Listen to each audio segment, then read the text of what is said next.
Good morning, ladies and gentlemen. Thank you for joining us here today at the Institute for Security Studies and those who are joining us online. For those of you who are joining us for the first time, just to let you know that the restrooms are out the door to your left, down the hallway. This seminar is being organized by the Peace and Security Research Program of the Institute for Security Studies with support from the governments of Sweden, Ireland, Norway, and Denmark, for which we are most grateful. I'll present Derek Matishak, who is a senior researcher in the Peace and Security Research Program out here. He's based in Harare, where he has worked relentlessly over the past 3 decades to advance the cause of democracy in Zimbabwe.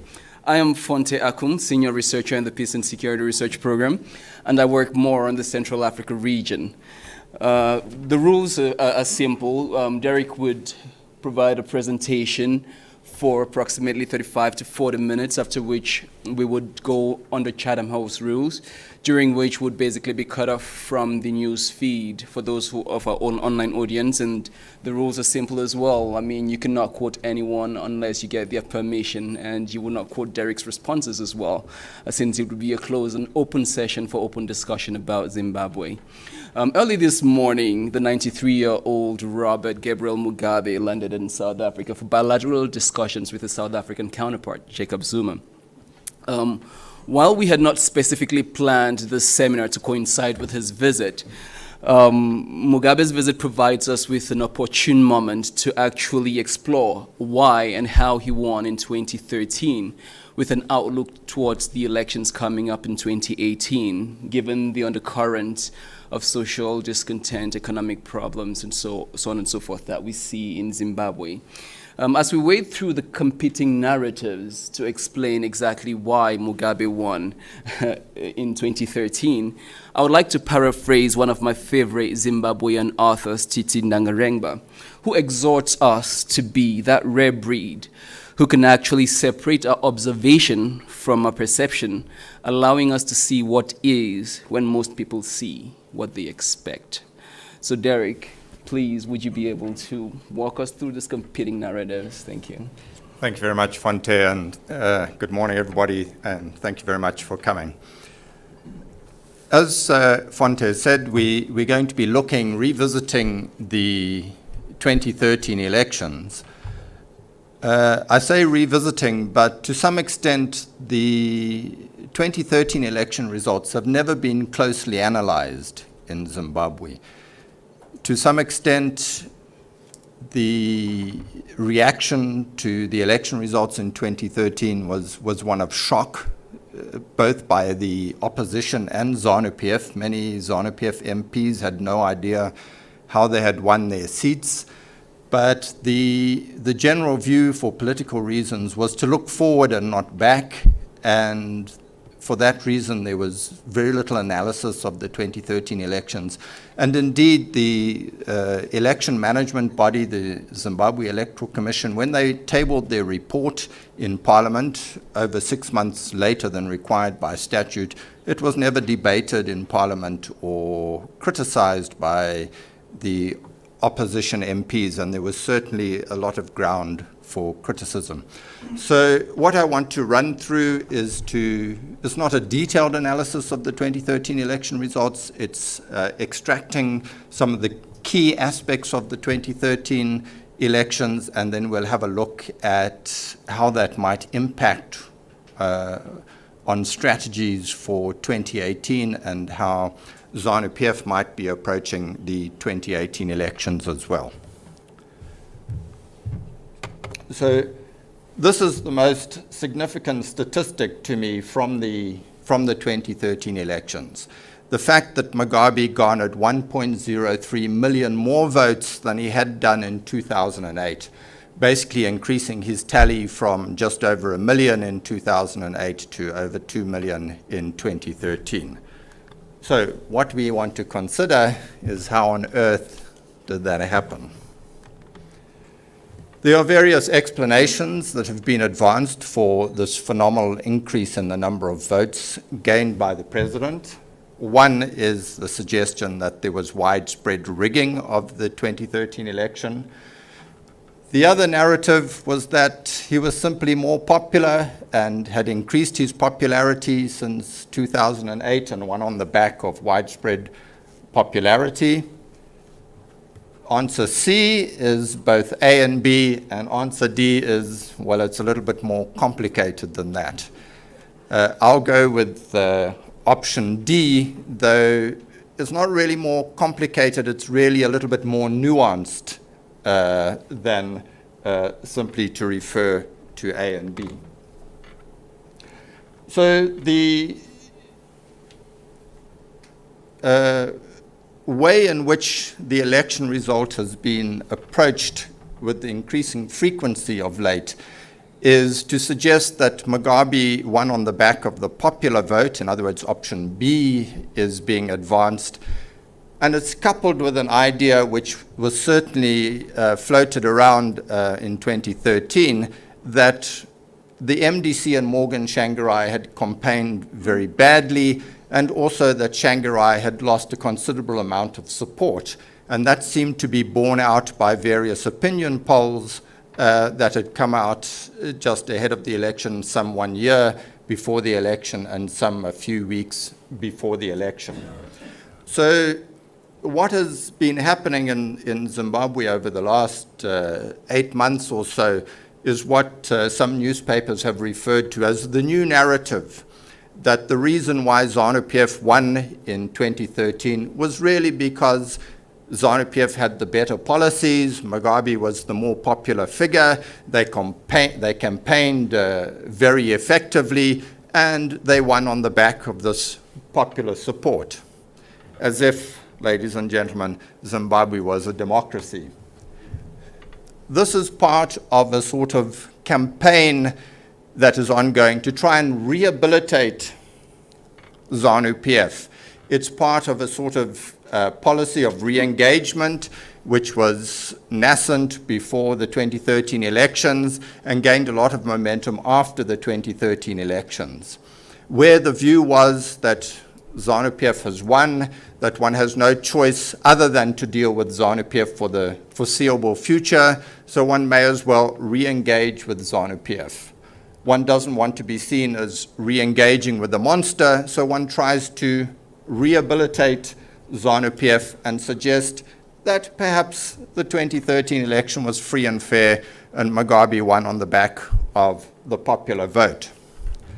This kind of narrative reached its acme from my point of view in a text that was produced, I think, in June, or published in June by Stephen Gallagher, a very well-respected academic at the School of African and Oriental Studies in the UK, co-written with Julia Gallagher. Chan and Gallagher lean quite heavily on a report put out by Freedom House under the auspices of, or rather put out by Susan Boyson under the auspices of Freedom House.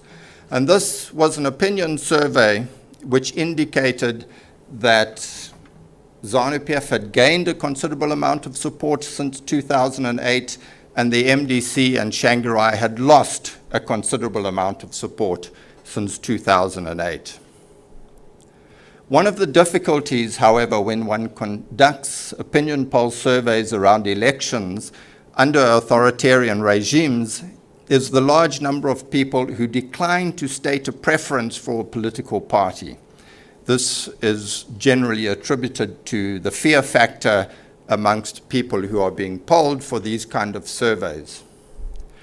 The rather unusual thing about Chan and Gallagher's work, however, is that whereas the Boyson report referred to 40% of their respondents as being unwilling to state a preference, and they also referred to 7% of the respondents who said they would not vote, Chan and Gallagher calls this 40% of undeclared people undecided.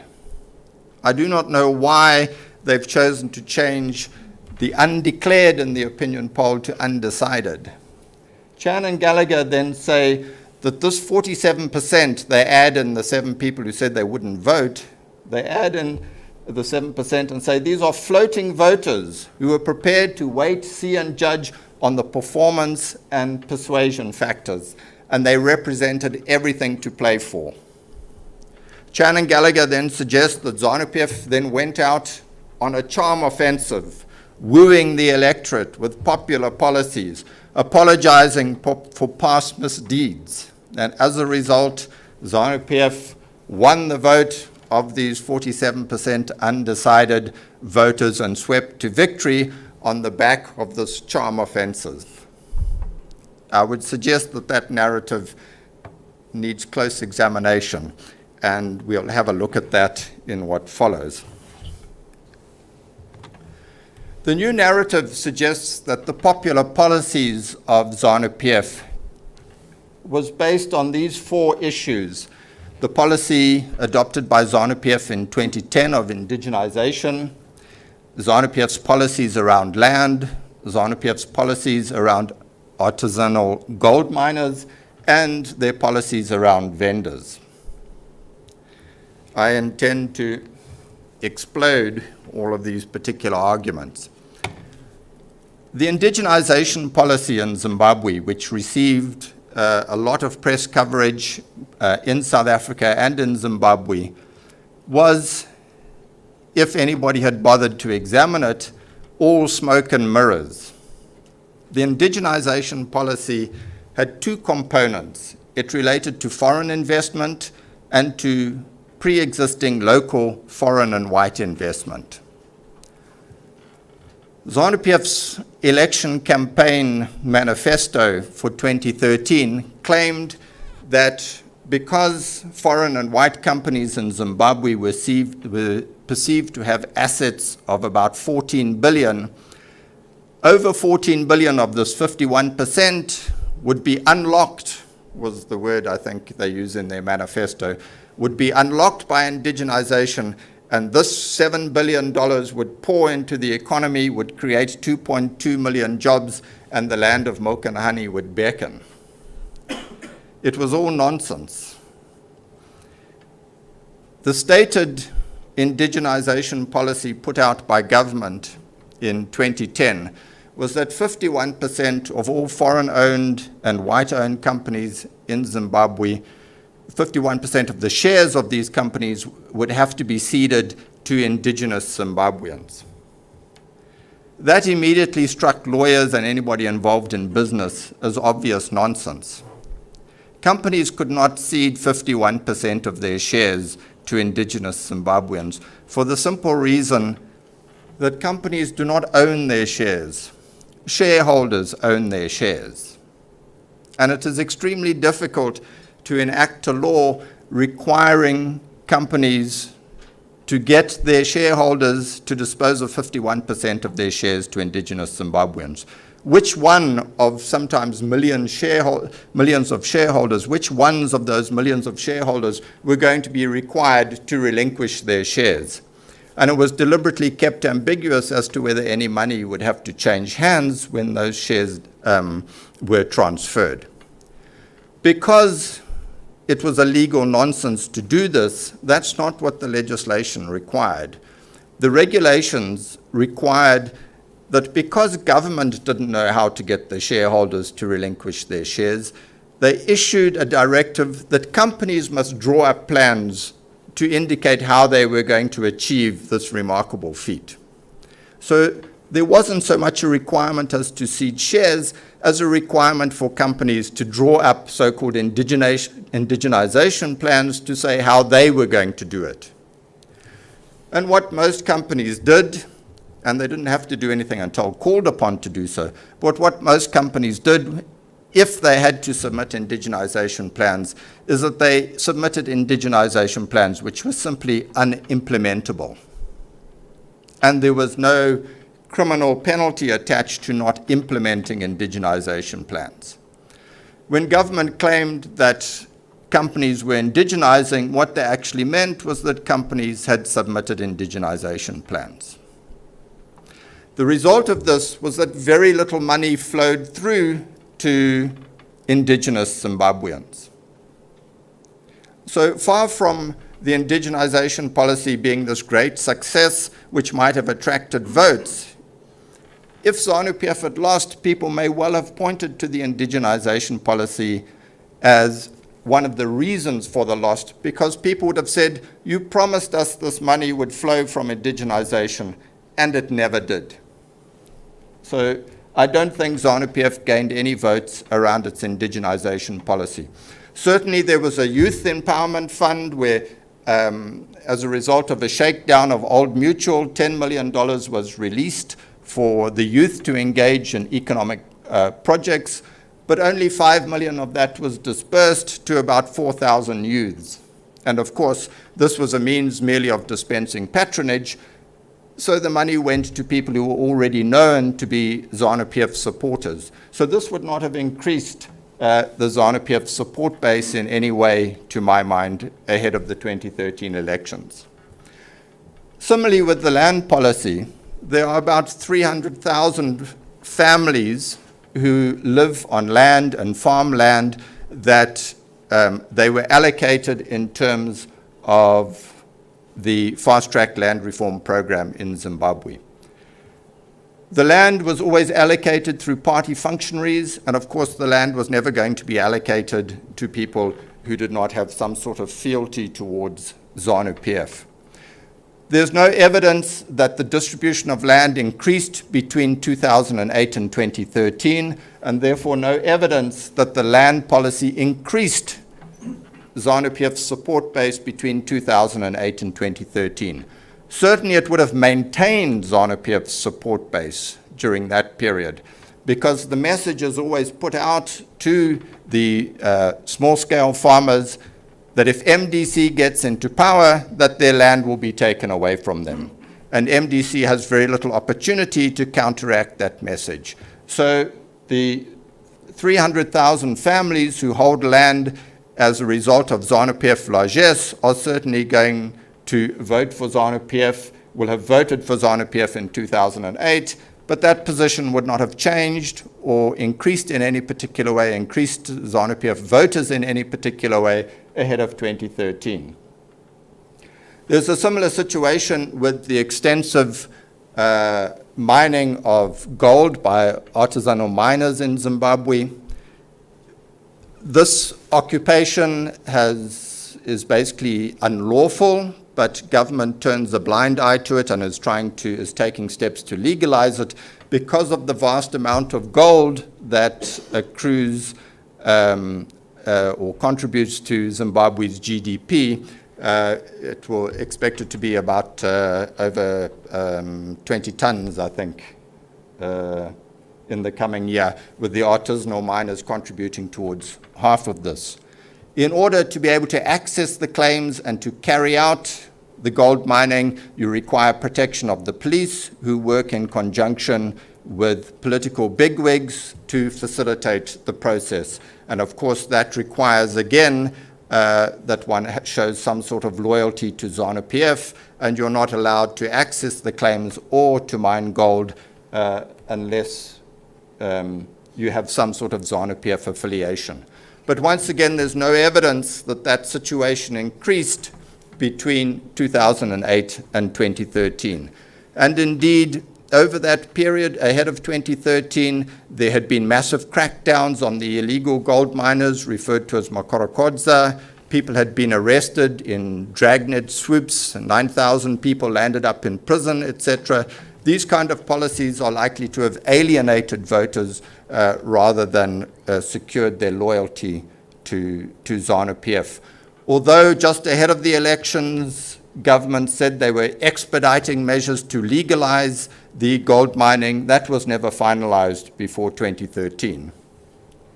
A similar situation pertains in relation to vending. With the collapse of the economy, the vendor section has expanded enormously, but in order to occupy a space, a vending space in the cities, once again you need the imprimatur of the so-called space barons who control access to the flea markets and to the vending spaces. And once again, this requires loyalty to ZANU-PF.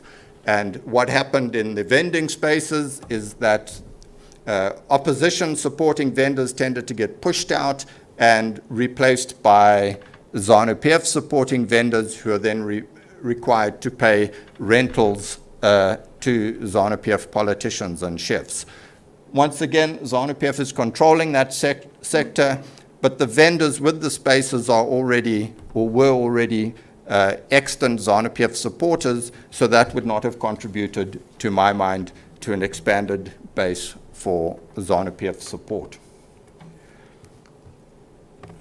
Without any evidence specifically showing that ZANU-PF increased its support base in those four sectors, we really end up with a circular argument. The circular argument being that ZANU-PF got more votes because they had expanded their support base, and we know they expanded their support base because they got more votes.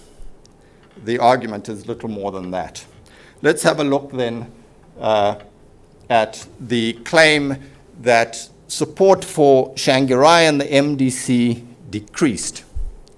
I think that is certainly correct. That is the one element of the new narrative which is generally recognized as true. And my crunching of the numbers suggests that Shangirai lost 6% of the vote he might otherwise have garnered had it not been for these various factors. One of the factors is uxoriousness. That's the term used by Chan and Gallagher, which refers to Shangirai's very messy and complicated love life. He got married, then he didn't get married, and things got very convoluted. There were some very angry women who thought they had gotten married to Morgan Shangirai, only to find out that they hadn't gotten married to Morgan Shangirai. And of course, ZANU-PF and the state media milked the situation for all that it was worth. And I know from my own conversations casually with people around the city that people were certainly very disenchanted with Morgan Shangirai because of that. And they may well have stayed home rather than voting for Shangirai as they had done in 2008. Then there was the problem of corruption. In 2008, the MDC, to some extent, was still what its title indicated. It was a movement for democratic change, and people were behind it as a movement. Once they got into government during the inclusive government period, the MDC clearly changed from a mass movement to a political party, with all the cynicism that sets in around public perceptions of political parties, and certainly MDC didn't help because many of the MDC politicians felt that it was their turn to eat and there was endemic corruption within government and particularly within local government, which caused disillusionment and caused people to stay at home. One mustn't overlook, however, the fact that in 2013 there were 207,000 people who were assisted to vote. What that is a reference to is the fact that in 2013, a person could say, look, I'm illiterate and I need assistance to vote, so please come and help me put my X in a box next to an icon. My personal feeling is that if you can't put an X in a box next to an icon without assistance, perhaps you shouldn't be voting. But that's what the law allowed. And what actually happened because of these legal provisions is that while some people were coerced to accept assistance to vote, other people actively sought out people to assist them to vote. It was an insurance policy, and it was an insurance policy which was informed by the violence that had taken place in 2008. People who thought they might be suspected of having voted for Shangirai or MDC called upon people to watch them vote, knowing that if there were then going to be any recriminations after the ballot, they could say, no, talk to that person. He saw how I voted. He saw that I didn't vote for Shangirai. So it was a sort of insurance policy for people who were susceptible to post-election violence. There were also 305 people turned away from the polling stations. We don't know how many of these people subsequently managed to vote. They were turned away usually because they were told that they had pitched up at the wrong polling station, or they were in the wrong ward, they needed to go to another ward, and sometimes they found they needed to go to another constituency. We are unable to determine how many of these people actually managed to cast a vote. But if there was bias in the process of turning people away, that also would have reduced Shangirai's quota. Right. Thus much the new narrative, the increased popularity of ZANU-PF and the decreased popularity of Morgan Tsvangirai and the MDC. My analysis, crunching the numbers from 2013, is that the broad reason for the ZANU-PF victory and Mugabe's victory in 2013 was on account of voter registration and an extreme bias in voter registration towards rural constituencies whence ZANU-PF draws the majority of its votes. So let's have a look at this registration bias. The new constitution for Zimbabwe in 2013 required 2 intensive voter registration periods to take place. And at the end of the first round of these intensive voter registration periods, on ZEC's own numbers and ZANU-PF's own articles published in the state media, ZEC was registering 4 rural voters for every urban voter. ZEC then reported that there had been approximately 780,000 new voters added to the voters' roll since 2008. If we split those new voters in accordance with that 4-to-1 ratio, we get 155,000 new voters for the opposition, but 623,000 new voters for ZANU-PF. That, to my mind, is the significant figure, and that makes 14% of the real vote total that came just through that registration bias. I'll touch briefly what I mean by the real vote total a bit later.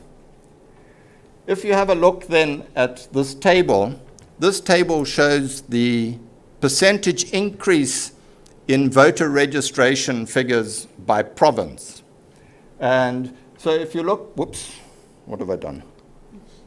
If you look, where's my laser? There, this is MASH Central. This is the heart of the ZANU-PF stronghold. The registration numbers increased by 26% in MASH Central. Compare that with Bulawayo. The registration numbers increased by a mere 3%, in Harare by a mere 5.9%. So you have a massive registration bias in favor of the ZANU-PF strongholds and very little increase in the number of voters registered in Harare and Bulawayo, the MDC strongholds. I had a look at the different numbers. This is the eligible voter population. So if you take the province, which is the MDC stronghold, you have about 1.2 million eligible voters there.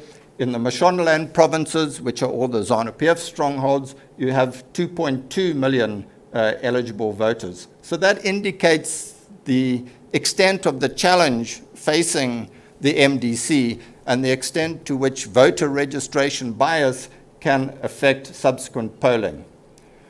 That registration bias was not just a new phenomenon as part of the intensive voter registration periods. It's been an ongoing thing as a result of the bias of the electoral management body, so that you get a voter registration of 62% in Harare against 81% in the Mashonaland provinces.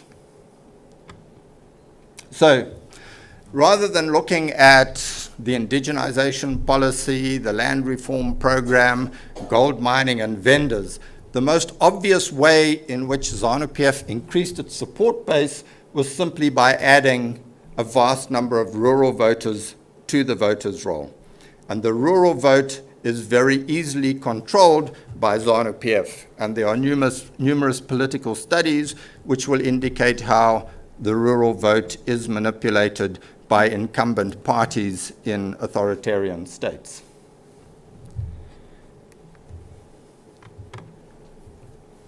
ZANU-PF, I've just got a few more minutes. ZANU-PF could then have won in 2013 on the basis of this registration bias alone.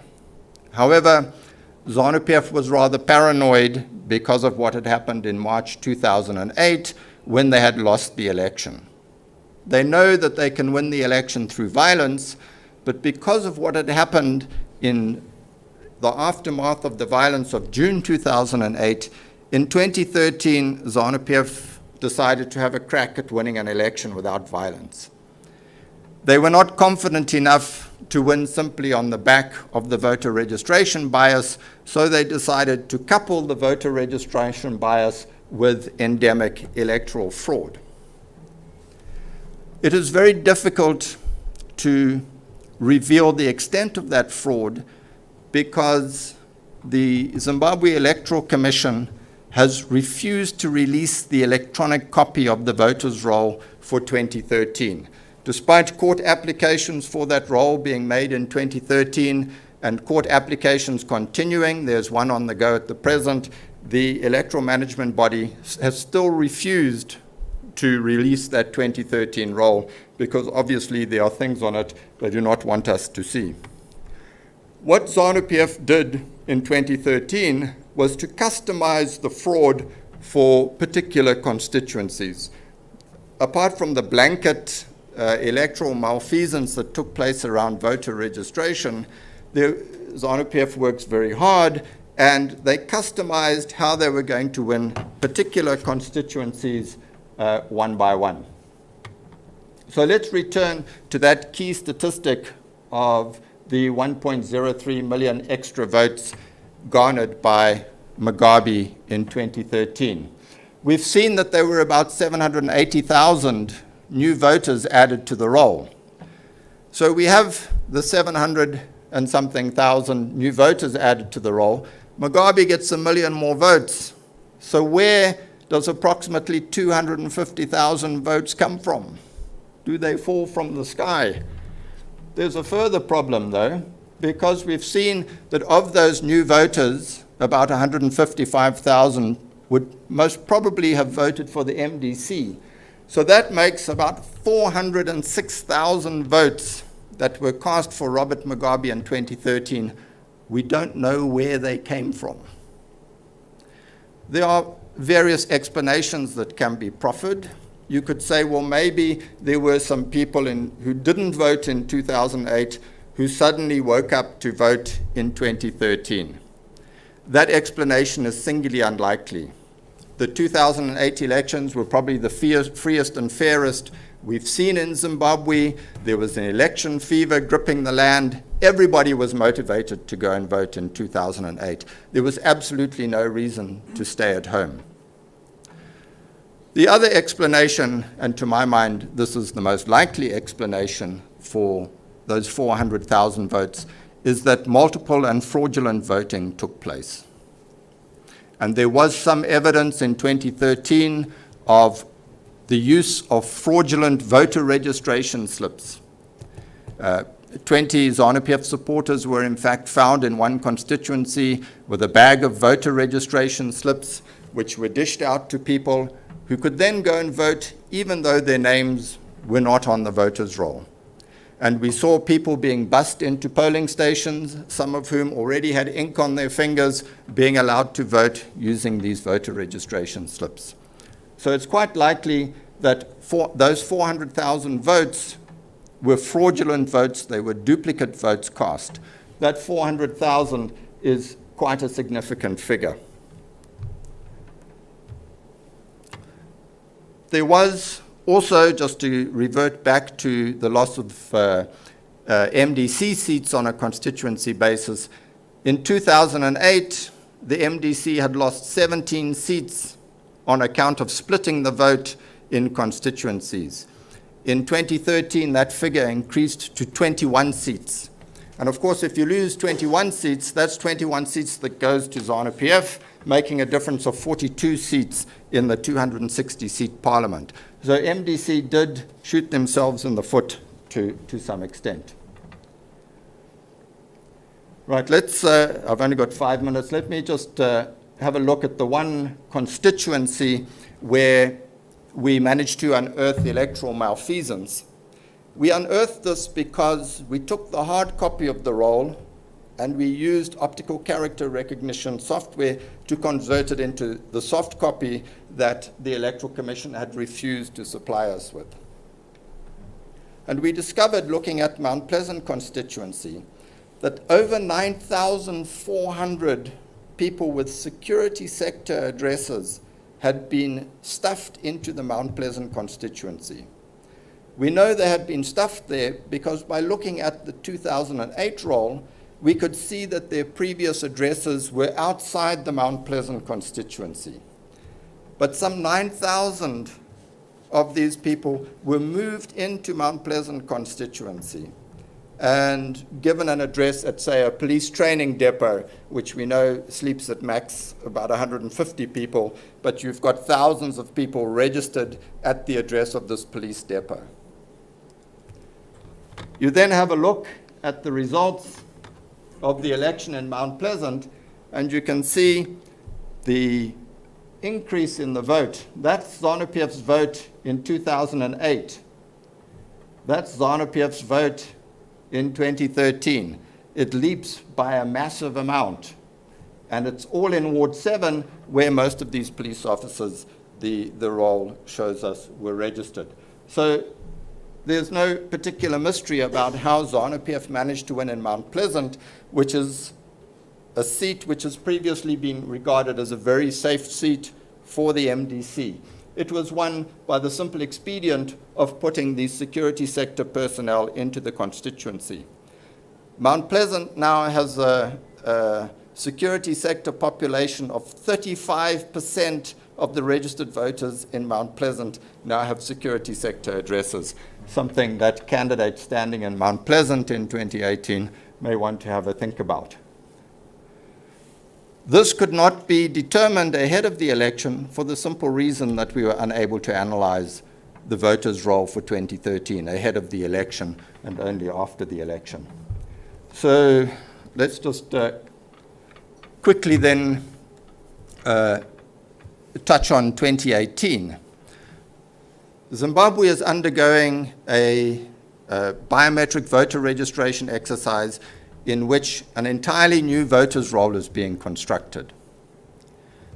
I suspect that the reason why ZANU-PF has agreed to that process of the construction of an entirely new voters' roll is that they believe that once again they can construct a voters' roll which has a massive bias in favor of rural areas, where there will be that 4-to-1 split of rural versus urban voters. And I'm supported in this, I'm supported in this by these statements from two senior ZANU-PF politicians, where Ignatius Chombo, the Minister of, local government? Home Affairs, sorry. We need to win during the voter registration exercise, so I'd like to urge you to register in your numbers so that we register a resounding victory.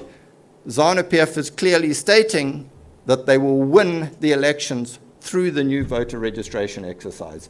And that's echoed by Paul Mangwana. Winning the registration war will no doubt ensure our party's victory in the forthcoming elections.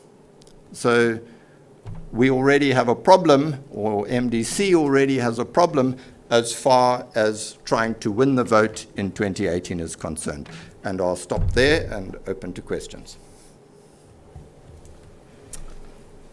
Thank you, Derek, for taking us through that tour de force, understanding of how ZANU-PF actually made use of a set of policies and also manipulated the mechanics of the electoral process while indulging in some degree of micromapping and demographic shifts in order to basically stack the deck against the opposition in 2013.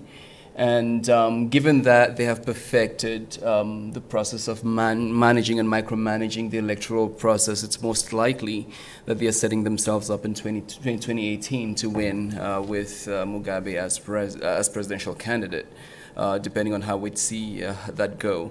Before we head to the audience here, I'd like to thank our online audience again, since we're working on the Chatham House rules, for being with us today. And we would go ahead and go off camera in order to start the question and answer session. So I would not abuse my privilege as the chair